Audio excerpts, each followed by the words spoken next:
Hello everyone, this is Direwolf20 and today I'm doing a quick mod spotlight on an update to Red Power 2 pre-release 4D.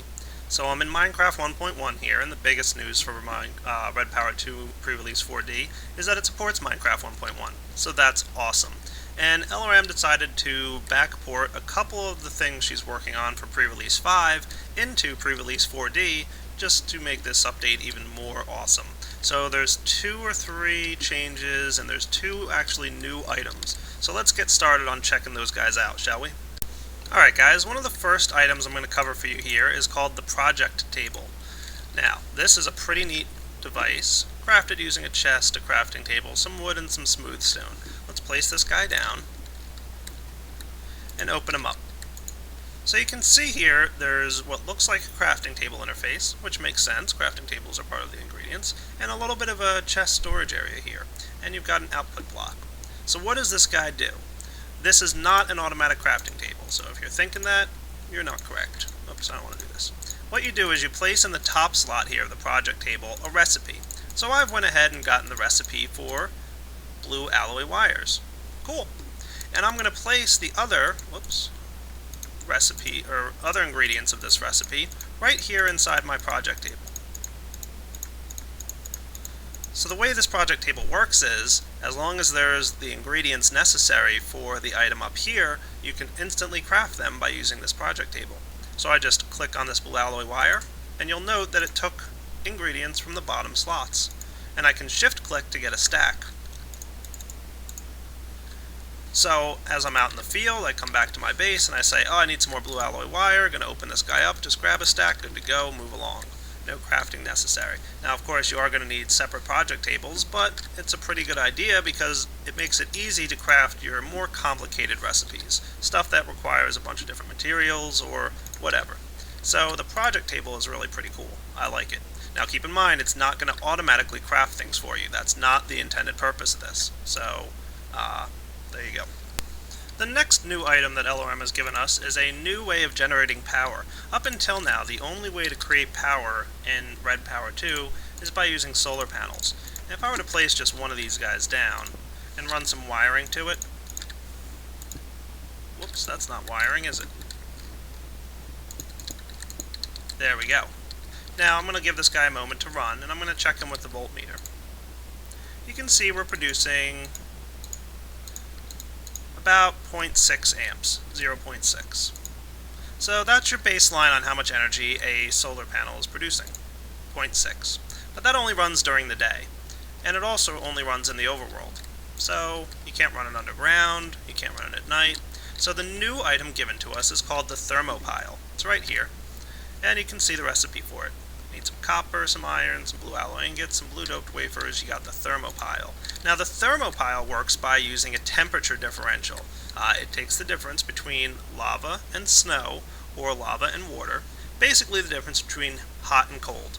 And the more drastic a difference you have, the more energy you're going to create. However, eventually, if the temperature differential here is too much of a change, it might melt your snow, or it might solidify your lava into obsidian. So probably the quickest way to get energy is using lava and snow. So if I were to place a lava block here and a snow block here, and then run some bluetricity wiring.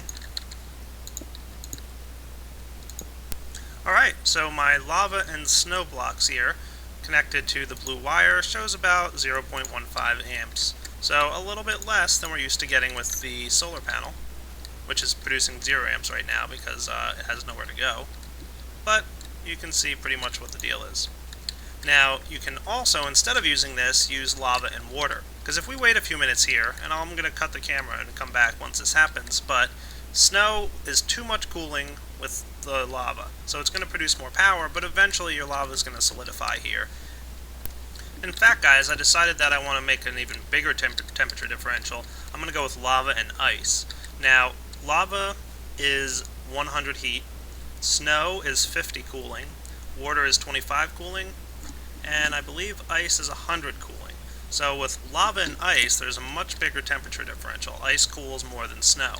And if I take a reading on my voltmeter here and give it a moment to stabilize, you can see we're getting 0.15 amps. Now my ice has melted into water because the heat from the lava was too much for this ice. And if I take my voltmeter reading now, I'm producing 0.4 amps. 0.04 that is. If I break this guy real quick.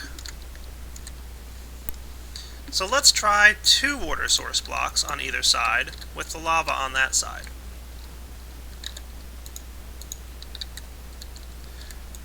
And it takes a few seconds for the stabilizing effect for this to happen, but you can see we're getting about 0.08 amps now. So this block actually works on all 6 sides. You can have different amounts of lava and water and ice and snow and try to experiment and be as efficient as you can. So that's pretty much all there is to say on the Thermopile. It does some pretty cool stuff. Basically creates power with a heat differential between lava and water, and it works with non-source blocks, and you can do a bunch of little experiments to see what works best for you. It's a great machine for powering something small like a sorter or one of those smaller machines that don't require a lot of power, and you don't want to run some electricity from outside because you need solar panels to be in the sunlight. Now the last change is an existing block, but it's a change that I'm pretty happy with. It's the filter, and you're all familiar with the filter. The filter now has a color code system, so you can apply a little coloring to the blocks going through the filter. Just a nice little addition that LRM gave us. I personally will be using this in my Let's Play series because I have a couple filters set up, and I really wanted them to be able to filter to different colors, and now they can. So, woot for that. So this is Direwolf20 signing off on Red Power 2 pre-release 4D. Definitely check it out if you're getting Minecraft 1.1. It's a really cool add-on, and there's a lot of awesome stuff coming in pre-release 5, so I can't wait to see that. Take it easy.